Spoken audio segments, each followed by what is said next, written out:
Welcome to the Mitcham History Notes YouTube channel. Today's video I'm going to try and find out where a house was that was advertised in 1921. Let's get started. The advert was from the Country Life, Saturday 19th of November 1921, as viewed on the British Newspaper Archive. So this is the entry. Overlooking the golf links, Mitcham Common, a bargain for businessman requiring to live near town. £3,250 freehold. The photograph is of the house from the south looking towards it, the south aspect. Big lawn there. It's quite a big house. The description reads, "This attractive residence is under a mile from Mitcham Junction Station, with excellent train service to City and West End. Well-arranged accommodation includes 3 reception rooms, billiard room, 8 bedrooms, bathroom, usual offices, shady pleasure grounds with tennis lawn, kitchen garden. In all, over an acre." So it is quite a big garden, isn't it? If the tennis lawn is there, I can't actually see anything laid out for tennis, but it's possible. It's over here perhaps. It's quite a wide building on this land, assuming this is the whole plot of land we're looking at. So where could it be? Where could it have been? Overlooking the golf links. Now in 1921 the golf course extended over most of Mitcham Common. I'm going to use this book, Golf on Mitcham Common, the Early Years, an anthology compiled by Peter Miles. He did a lot of research on this. It's quite a good book. I met him at the Mitcham Golf Club's centenary afternoon earlier on this year in the summer, and I bought the book off of him there. I had a good chat with him too.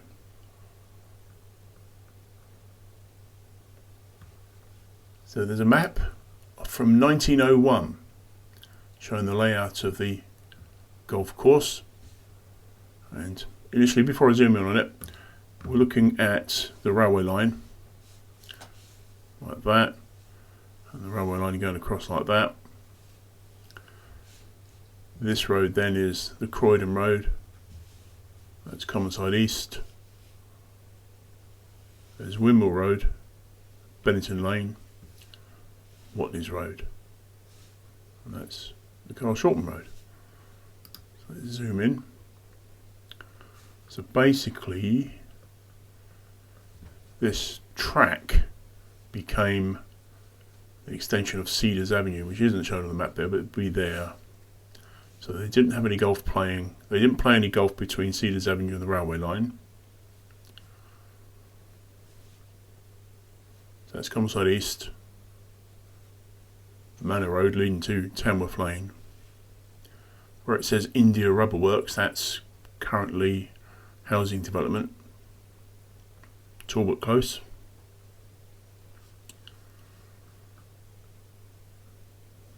That's Watney's Road. That pond there is called Arthur's Pond, or some people call it Watney's Pond.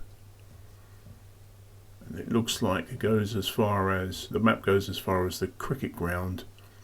So the golf course covered as far as, almost as far, Galpins Road will be off here, almost as far as Galpins Road, down to the Croydon Road, there's Wimble Road, Bennington Lane, and the rest of the golf course here, the blue houses, which were houses that I think were demolished in the 60s. The Ravensbury Arms is still there, and that had been known, probably still is known by people as the Blue House Pub. And the red shaded area is the golf club. And there's Mitcham Junction Station. As I say, this is a 1901 map, but the book also has a 1932 map, which showed, December the 7th, 1932, which showed that the golf activity moved south of the Croydon Road. There's the Croydon Road, Ravensbury Arms, as I said, blue houses. And this area is where the golf club moved into, and that's where they remain today. That's the one island there.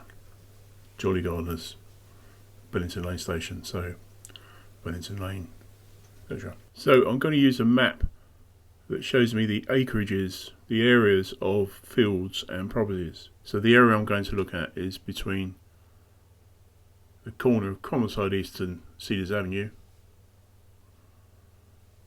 down to the edge of the Common where Galpins Road begins. So the first panel. So we'll orient ourselves. There's Mitcham Junction down the bottom. It says golf course across, which is correct. And we're going to start around here. So we could ignore the croft and woodlands because we're assuming that the house has a view directly across the road to the links.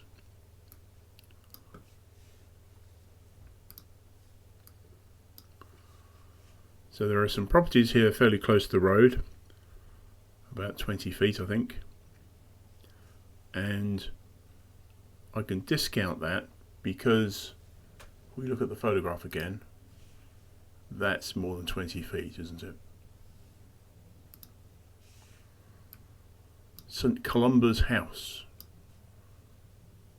St Columba was an Irish priest who brought Christianity to the Scots, I think. Shape of the house, it's quite long, isn't it? Doesn't seem to tally with the shape of the house as we look at it on this photo. This looks a bit like an L-shaped house, doesn't it? With a large part of the L against the road on the other side there.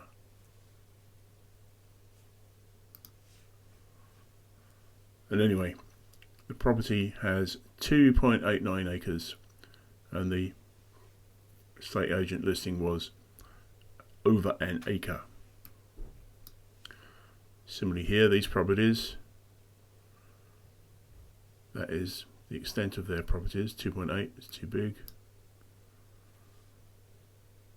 This looks quite possible. That sort of L shape I said. Look at the photograph again. It's a bit short there, isn't it? Can't really tell, but that looks like a candidate. And 1.12 acres, which is over an acre. Two properties here. These squiggly lines between these sort of long S's between these lines, it basically means that this 0.944 of an acre refers to the whole plot. These lines might show fencing, hedges, but the squiggly line joins it all up, so this 0.944 refers to this whole plot here. The corner of Tamworth Park and Commonside East. Shape of the building doesn't seem to fit though, does it? That one's the best candidate so far. Tamworth Lodge. It's set back from the road, different sort of shape, and the plot is too big. 2.5 acres. I need to go back and choose the next area. Choosing Beck Golf Course. We got lost.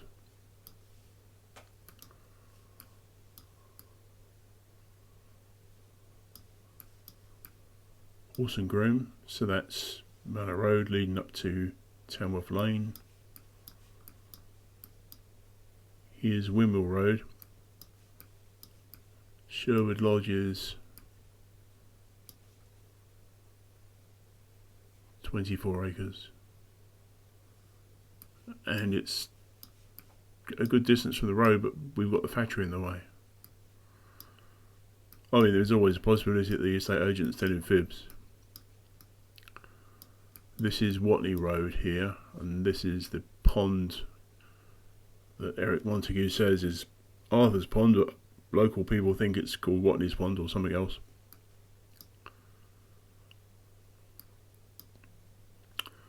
New Barnes Farm. The listing would have probably said it was a farm. It's a house, isn't it? South Lodge Clubhouse. Oh, is this the clubhouse of the Tootingbeck Golf Course? Ah. No, but the listing didn't refer to Tootingbeck, did it? It said overlooking the golf court, overlooking the golf links, Mitcham Common.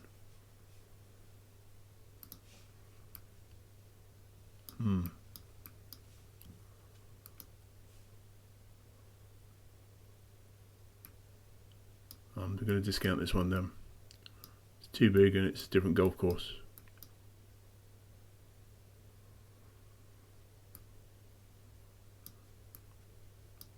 Like a stream there.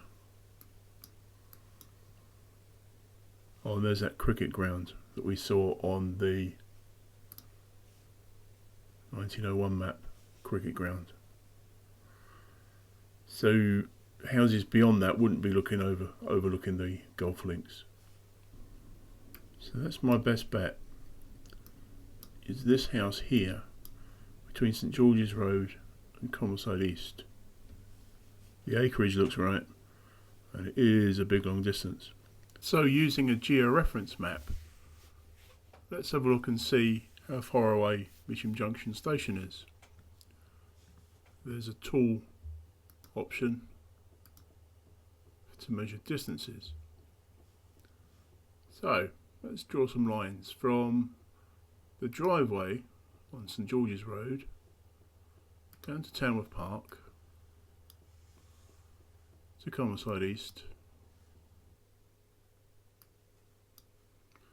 and up to Cedars Avenue.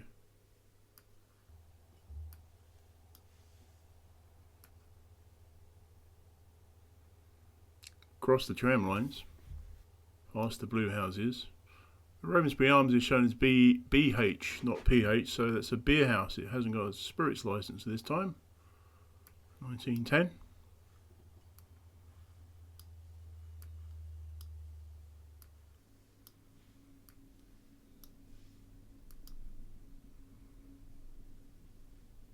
And it's 1.05 miles. Change the transparency down to the map underneath, and this is a 1950s map which shows a certain amount of development's gone on. Pentlands Close, and the building is still there, and it's called Pentlands, Surrey County Council Remand Home. A much better drawing of the layout of the building.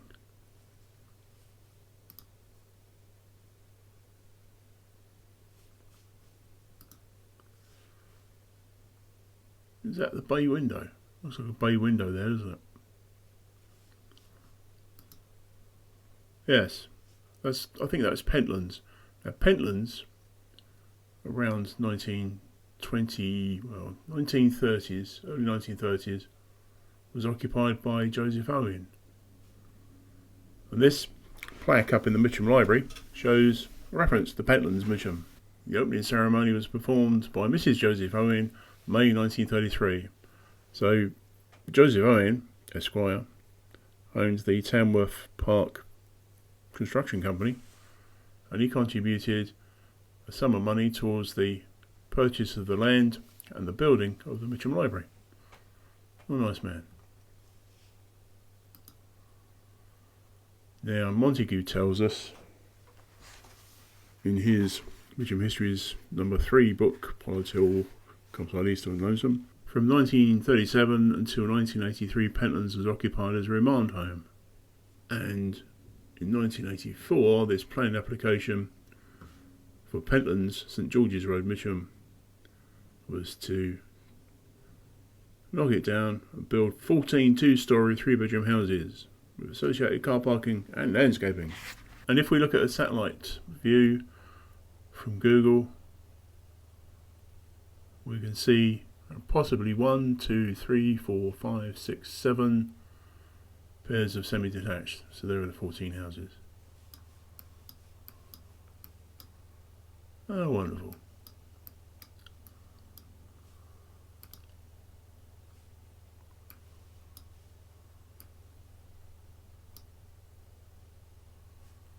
Yes. I think I preferred that view. Anyway, that's what I think.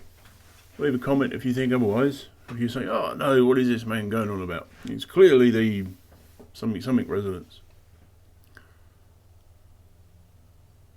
But if you like the video, press the like button, please. And consider subscribing if you haven't already done so. In other words, subscribe, please. Anyway, that's it. Bye for now.